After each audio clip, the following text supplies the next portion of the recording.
8 a.m. ETCOLUMBUS, Ohio, Isaiah Pead slips into the driver's seat, metal leg first, turns the key and savors the seductive purr of the BMW-powered engine. Pead's newest toy is a cream-colored Campagna T-Rex, the closest he can get to a motorcycle, and quite the fearless choice for someone who nearly lost everything in a car accident.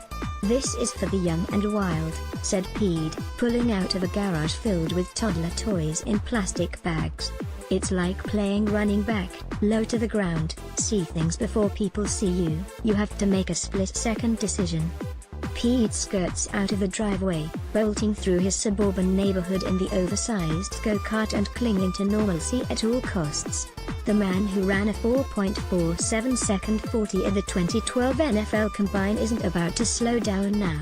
Pead, who spent 5 years as an NFL running back, lost his left leg in the early hours of November 12, 2016, after his 2011 Cadillac CTSV hit a divot on I-670, spun off a guardrail and took a terrible tumble at least 40 feet down an embankment. Jeremy Fowler/is what happened in that car, and the 8 surgeries that followed, only fueled his competitive drive and led to a second act, a push for the 2020 Paralympic Games in Tokyo as a sprinter in the SBLL1 sport class for significant impairment.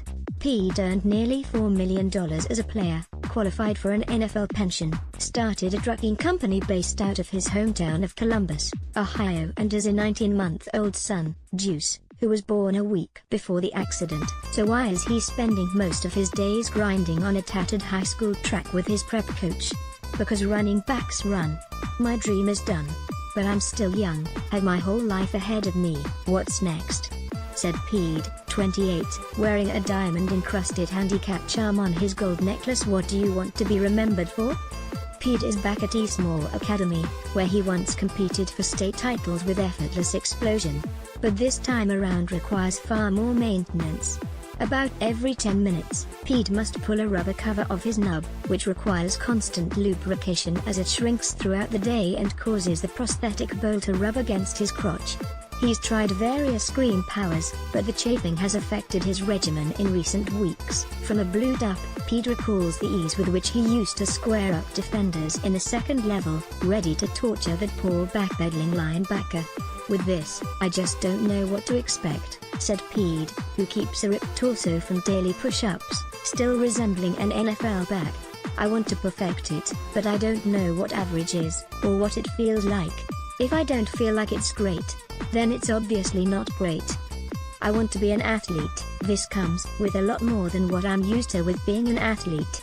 Pead rises from the top and starts a series of leg kicks, which are all the more impressive against the backdrop of an accident so unsettling that family members have difficulty describing it nearly 2 years later. That uncertain morning, medics used war packing to control bleeding since they couldn't close up the mangled leg, mother LaShawna Pead remembers. "Doctors eventually removed all but about 10 inches of the leg because the damage was too severe." Pead was en route to Waffle House to meet friends with former University of Cincinnati teammate Wesley Richardson, who avoided serious injury. But Pead was ejected from the car and might have bled out if not for the 911 call from an onlooker, while family members waited nervously in hospital halls. Pead, tube in mouth, was kept on for sedation until regaining coherence 2 days later. He put everyone at ease in the hospital room by writing "my whip game proper" on a piece of paper. Pead was not impaired the night of the accident but admits to going over the speed limit. Loved ones knew Pead would eventually be in this position, somehow competing. Within weeks of his hospital stay, he started timing his trek from the bed to the wheelchair. Jeremy Fowler/is 30 seconds. 19 seconds. 12. "You cannot stop that man," said Ruby Bowman, Pead's longtime girlfriend and mother of Juice, Isaiah too. He got back into grind mode. On this May afternoon, under the signature Ohio gray, Pead raises his knee to his chest and lands softly on the blade. Grunt tap, grunt tap, grunt tap in a sideways shuffle. "Let's see how strong that glute is." Coach Jason Lewis orders Pead. "Is the bouncing going to help you get in that rhythm?"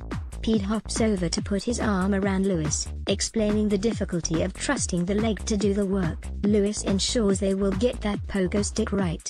The quick twitch movements are gone. No hamstring push, all buttocks and back for power. Take your time, Pead tells himself. Be patient with the technique. Lewis can tell Pead is fighting the mechanics, so he turns to something he knows will get his attention: timed races. He needs that clock, Lewis figures. He always has. After the third up rest, Pead takes to the white line, head down, waits for the go. Reminds himself to ignore the fear of wiping out. A few short runs get Pead warmed up for his first crack at a 60-meter run. Pead starts slow but gets his arms swinging like an open field stride, each squeak from the leg joint representing progress. His eyes are fixated on the track lane as Lewis, shooting smartphone video, urges him to get there, get there.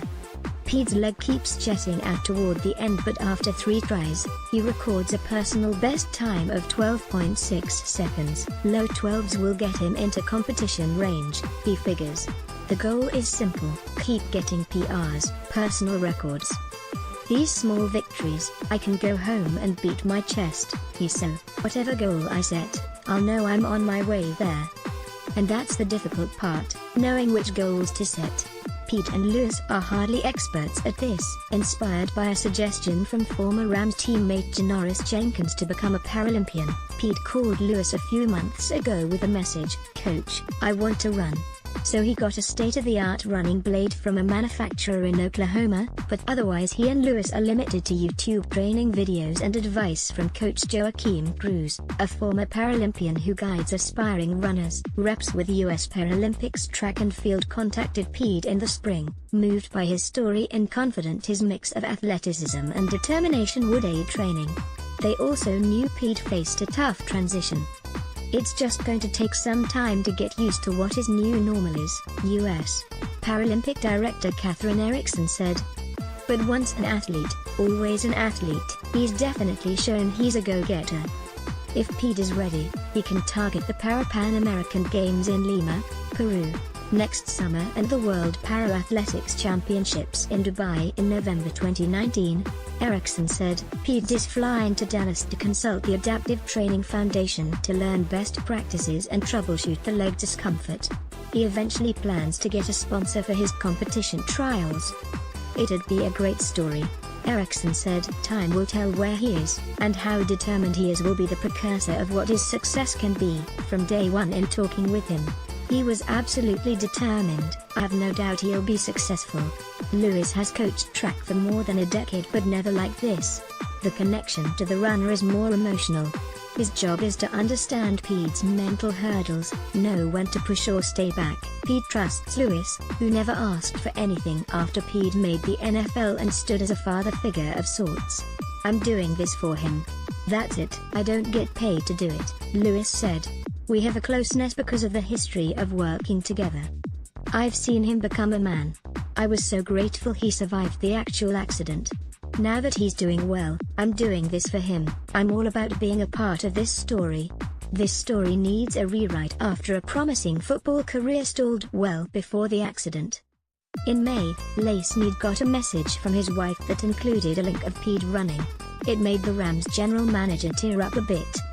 He sent Pead a text to let him know he was proud. He saw Pead struggle to crack the lineup for 2 years, then tear up his knee before a potential breakout season in 2014. But that didn't matter anymore. "This isn't a player with a rating on Madden. This is a human being," Snead said. "He'll always be a part of my life. What he's doing now is inspiring." A second-round pick of the Rams, Isaiah Pead spent 4 seasons in St. Louis. Matthew Emmons U.S. Press Wire. Pead is proud of a football career that earned him a second-round draft selection, but he admits life on the thin NFL margins is a painful one. After the Rams released him in September 2015, Pead spent short stints with the Pittsburgh Steelers and Miami Dolphins while bouncing from various Airbnb spots. He tried to sign with the Kansas City Chiefs days before the accident but missed his flight for a follow-up visit because he was leaving the hospital where Juice was born. The Chiefs rescheduled for Cincinnati's airport and he didn't make the 2-hour drive in time. The Chiefs said they would call back, but Pead knew it was over.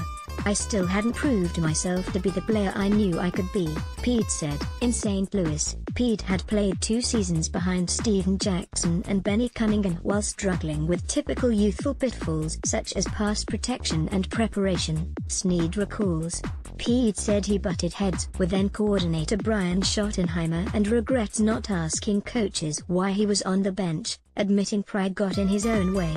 He internalized, then got in Premier shape for an expanded role in 2014 before the knee buckled on a kickoff return in an August 16 preseason game against the Green Bay Packers. The special teams play was called bounce left, with Pead selling the inside and needing one more cut to get loose.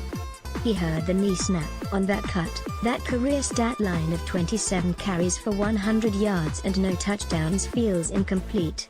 I definitely missed the game. Ain't no way around it, said Pead, who had 4,009 scrimmage yards and 33 touchdowns at Cincinnati. Some of the best moments of my life were on the field. Bowman believed 2017 would have been Pead's breakout year if he found the right situation, but Pead learned early in his recovery to bury all past expectations and replace regret with optimism. His mother taught him that. It's the plan God has for you, LaShawn said of the accident. It doesn't change what is destined. Football isn't done with Pead, who could see himself coaching or running a player development program in the NFL. Snead said he'd like to invite Pead to a Rams game soon. Pead would take that call. There may have been some dislike at the time, but the Rams gave me the keys to my dream, Pead said. I'd be open to anything they have to offer.